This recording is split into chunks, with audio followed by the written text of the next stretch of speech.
يا رسول الله. بسم اللہ الرحمن الرحیم. بعثت رسول صلی اللہ علیہ وآلہ وسلم جو ہے وہ بنیادی طور پر ہم اگر اس کو لفظی معنی سے آغاز کرے تو بعثت جو ہے وہ بعث سے ہے. بعث یعنی اٹھنا اور بعثت یعنی اٹھانا. یعنی خدا فرماتا ہے کہ خدا نے بعث اللہ فی الامیین، خدا نے امیین میں اس معاشرے کے اندر ایک نبی کو، اپنے حبیب صلی اللہ علیہ وآلہ وسلم کو مبعوث کیا.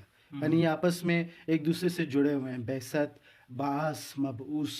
اور یہ قرآن کی بہت اہم اصطلاحات میں سے ہے جس کو خدا نے تکرارن بہت تاکید کے ساتھ استعمال کیا. اور پورے کار رسالت کا جو تعارف خدا نے کروایا وہ اسی ایک لفظ سے کروایا ہے کہ خدا نے مبعوث کیا رسول اکرم کو. تو بعثت یعنی ایک معاشرے کے اندر جہاں پر ہر طرف جمود ہو، سکوت ہو، سٹلنس ہو، وہاں پر کسی کا قیام کرنا، ایسا قیام کہ اس شخص کے قیام کے ذریعے سے دوسروں کے اندر بھی حرکت ایجاد ہو جائے. یعنی جو رکا ہوا، ٹھہرا ہوا جامد معاشرہ ہے، اس معاشرے میں حرکت ایجاد کرتے ہوئے حرکت کرنا، یہ بعثت کہلاتا ہے. ماشاءاللہ، بہت ہی عمدہ انداز میں قبلہ نے بیان کیا. قبلہ دوسرا سوال یہاں پر یہ بنتا ہے کہ اہل تسنن کی کتب کے اندر بھی اور اہل تشیع کی کتب کے اندر بھی مختلف روایات ہمیں بعثت رسول صلی اللہ علیہ وآلہ وسلم سے متعلق ملتی ہیں. تو ان پر تھوڑا سا روشنی ڈالیں کہ اہل تسنن کے نزدیک بعثت رسول صلی اللہ علیہ وسلم کس طرح سے انجام پائی اور کیا ہے، اور اہل تشیع اس مطابق کیا نقطہ نظر رکھتے ہیں. ہاں بالکل، یہ آپ کا ایک بہت اچھا سوال ہے. رسول اللہ صلی اللہ علیہ وآلہ وسلم کی بعثت جہاں انتہائی اہمیت رکھتی ہے کہ مثلاً قرآن نے یہاں تک فرمایا کہ لقد من اللہ علی المؤمنین اذ بعث فیہم رسولا. یعنی خدا نے کسی بھی جگہ پر یہ انداز نہیں اپنایا.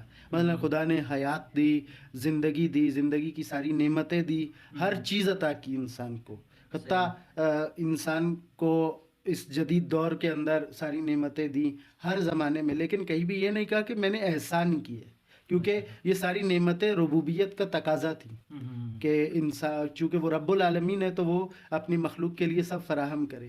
لیکن صرف یہ واحد موقع ہے جس پر خدا فرماتا ہے کہ لقد من اللہ، خدا نے احسان کیا انسانیت پر کہ مومنین کے درمیان، مومنین کے لیے اپنے حبیب کو مبعوث کر دیا. یعنی بھیجا نہیں ہے بلکہ مبعوث کیا، اپنے حبیب کو قیام کروایا، اپنے حبیب کی ذات کو ظاہر کیا ان کے درمیان خدا نے. تو اور جو اہل سنت کی کتب ہیں ان کے اندر ہمیں بہت ہی عجیب سی روایات ملتی ہیں. آپ نے بھی پڑھی ہوں گی، وہ اکثر لوگوں نے پڑھی ہے. مثلا ہمارے اسکول کالج کے نصاب میں بھی وہی روایات کیونکہ موجود ہیں کہ رسول اللہ صلی اللہ علیہ وآلہ وسلم 40 سال کی عمر میں غار حرا میں آپ پر پہلی وحی نازل ہوئی، اور اسی پہلی وحی کے نزول کو بعثت بھی کہتے ہیں. یعنی دوسرے لفظوں میں ہم کہیں تو اسلام کی سالگرہ ہے. یہ خود اسلام اور قرآن کی سالگرہ ہے کہ رسول اللہ پر 40 سال کی عمر میں وحی نازل ہوئی. اس پر تو شیعہ سنی دونوں کا اتفاق ہے صحیح کہ رسول اللہ پر جو وحی کا آغاز ہوا، نزول وحی کا، وہ 40 سال کی عمر میں ہوا. لیکن جو اختلاف ہے وہ اس بات میں ہے کہ آیا رسول اللہ اس موقع پر جب وحی نازل ہوئی 40 سال کی عمر میں، اس موقع پر آپ کو نبی بنایا گیا یا آپ اس سے پہلے سے نبی تھے؟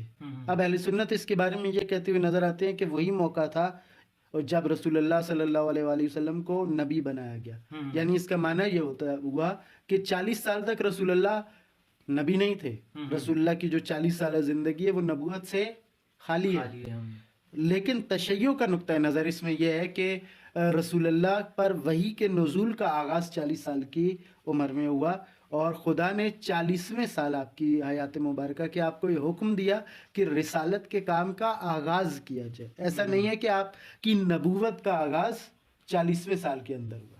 عادت امین یک فریضه است، یک فریضه قطعی، یک فریضه فوری است.